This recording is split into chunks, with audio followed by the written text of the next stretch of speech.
दोस्तों, घर खरीदना जीवन का सबसे बड़ा और महत्वपूर्ण निर्णय होता है। घर केवल ईंट पत्थर का कोई स्ट्रक्चर नहीं, बल्कि सुख, शांति, स्वास्थ्य और समृद्धि का आधार भी होता है। नया घर खरीदते समय वास्तु के नियमों का ध्यान रखना ना तो कोई अंधविश्वास है, ना ही कोई वहम, बल्कि ये एनर्जी बैलेंसिंग की एक साइंस है जिसका इस्तेमाल करके आप अपनी लाइफ को पहले से बेहतर कर सकते हैं। नमस्कार दोस्तों, मैं हूं आपका दोस्त डॉक्टर मेहरा। आज हम बात करने वाले हैं वास्तु के उन नियमों के बारे में जिनका इस्तेमाल करके आप अपने लिए एक सही घर का चयन कर सकते हैं। तो चलिए देरी न करते हुए स्टार्ट करते हैं। दोस्तों, मकान खरीदते समय सबसे पहले डायरेक्शन को जरूर देख लेना चाहिए। आपको उस डायरेक्शन का मकान लेना चाहिए जिस डायरेक्शन का स्वामी यानी कि उस डायरेक्शन का रूलिंग प्लैनेट आपकी कुंडली में पॉजिटिव हो, या फिर आप उस डायरेक्शन से संबंधित किसी न किसी प्रोफेशन में हो। यदि आप ऐसा करते हैं तो ऐसा घर आपके लिए काफी शुभ होगा और जीवन में आपको काफी प्रोग्रेस देगा। दोस्तों, नया घर खरीदते समय मेन डोर यानी कि मुख्य द्वार को देखना बड़ा ही जरूरी है। हम सारी यूनिवर्स एनर्जी इसी डोर के माध्यम से रिसीव करते हैं। सामान्यतः किसी भी डायरेक्शन के तीसरे या चौथे पद या ग्रिड पर मुख्य द्वार होना चाहिए। दोस्तों, यदि आप पद या ग्रिड के बारे में डिटेल में जानना चाहते हैं तो आई बटन को क्लिक कर हमारा पद वाला वीडियो देख सकते हैं। दोस्तों, वास्तु में मकान या प्लॉट की शेप भी काफी मायने रखती है। वास्तु के नियमों की बात करें तो चौकोर या आयताकार यानी स्क्वायर एंड रेक्टेंगुलर प्लॉट ही सबसे ज्यादा शुभ होते हैं, लेकिन वर्तमान फ्लैट कल्चर में ऐसे मकानों का मिलना लगभग नामुमकिन है। तो हमें कोशिश ये करनी चाहिए कि जिस भी मकान को हम खरीदने जा रहे हैं वो ना तो ट्रायंगल हो, ना ही सर्कल शेप में हो। इसके अलावा उसके नॉर्थ ईस्ट और साउथ वेस्ट डायरेक्शन कटी नहीं होनी चाहिए। आपको कोशिश ये करनी चाहिए कि आपका मकान ज्यादा से ज्यादा रेगुलर शेप में हो। दोस्तों, वास्तु ग्रंथों में फ्लोर एंड टेरेस के लेवल यानी कि स्लोप की बात भी की गई है। नियम के अनुसार घर के फ्लोर या टेरेस का लेवल वेस्ट से ईस्ट की ओर, साउथ से नॉर्थ की ओर या साउथ वेस्ट से नॉर्थ ईस्ट की ओर ही होना चाहिए। यदि घर का लेवल ऐसा नहीं है या इसके विपरीत है तो ऐसा घर भी आपको प्रॉब्लम दे सकता है। दोस्तों, घर खरीदते समय घर के सभी बेडरूम्स को बड़ी बारीकी से देखें ताकि घर के सभी फैमिली मेंबर्स को उनकी एज के अकॉर्डिंग बेडरूम अलॉट किया जा सके।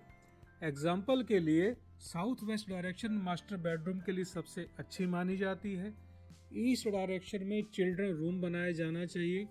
नॉर्थ ईस्ट डायरेक्शन पेरेंट्स के लिए बड़ी अच्छी मानी जाती है। नॉर्थ में ड्राइंग रूम बड़ा ही शुभ माना जाता है और north west direction guest bedroom के लिए एक आइडियल डायरेक्शन होती है। दोस्तों, नया घर खरीदते समय किचन की पोजीशन को देखना बड़ा ही जरूरी है, क्योंकि किचन घर में फीमेल की हेल्थ को और मेल की वेल्थ को रिप्रेजेंट करती है। वास्तु के अनुसार किचन की आइडियल डायरेक्शन साउथ ईस्ट या साउथ डायरेक्शन होती है, लेकिन यदि आपको ये पोजीशन नहीं मिल पा रही तब आप नॉर्थ वेस्ट की किचन को भी कंसीडर कर सकते हैं। कई बार आपको नॉर्थ वेस्ट की किचन भी नहीं मिलेगी तो आप ईस्ट या वेस्ट डायरेक्शन की किचन पे भी जा सकते हैं, जिसको कि वास्तु के अनुसार एक एवरेज किचन माना जाता है। दोस्तों, नया घर खरीदते समय इंश्योर करें कि आपके घर के अंदर toilets north east, south east, south west और सेंटर यानी कि ब्रह्म स्थान पर नहीं होने चाहिए। यदि आपके घर के अंदर washroom east of south east, south of south west and west of north west में होते हैं तो ऐसे टॉयलेट्स को वास्तु कंप्लाइंट माना जाता है। आप कोशिश करिए कि इन्हीं 3 डायरेक्शन में आपके टॉयलेट हों। दोस्तों, नया घर लेते समय घर में पूजा रूम का स्कोप और उसके ऑप्शंस को जरूर चेक कर लें।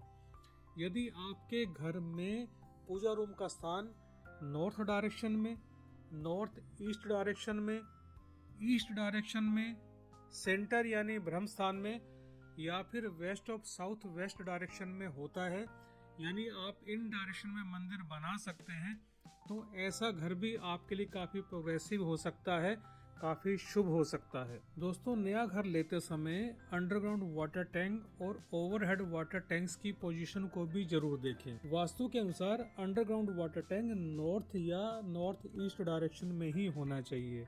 यदि हम ओवरहेड वाटर टैंक की बात करें तो इसको साउथ में या साउथ वेस्ट में या वेस्ट डायरेक्शन में ही होना चाहिए। यदि ये दोनों इसी प्रकार हैं, इन्हीं डायरेक्शन में है, तो भी आप उस घर को ले सकते हैं। दोस्तों, वास्तु में सीढ़ियां भी अपना मेजर रोल प्ले करती हैं। यदि आप घर खरीदने जा रहे हैं तो ध्यान रखें कि घर में सीढ़ियां घर के सेंटर में या फिर नॉर्थ ईस्ट डायरेक्शन में नहीं होनी चाहिए। यदि ये सीढ़ियां साउथ डायरेक्शन में, साउथ वेस्ट डायरेक्शन में या फिर वेस्ट डायरेक्शन में है तो ऐसी सीढ़ियों को काफी पॉजिटिव और काफी पावरफुल माना जाता है। दोस्तों, घर के अंदर वास्तु कंप्लायंस चेक करने के साथ साथ सराउंडिंग को भी देखना बहुत ही ज्यादा जरूरी है।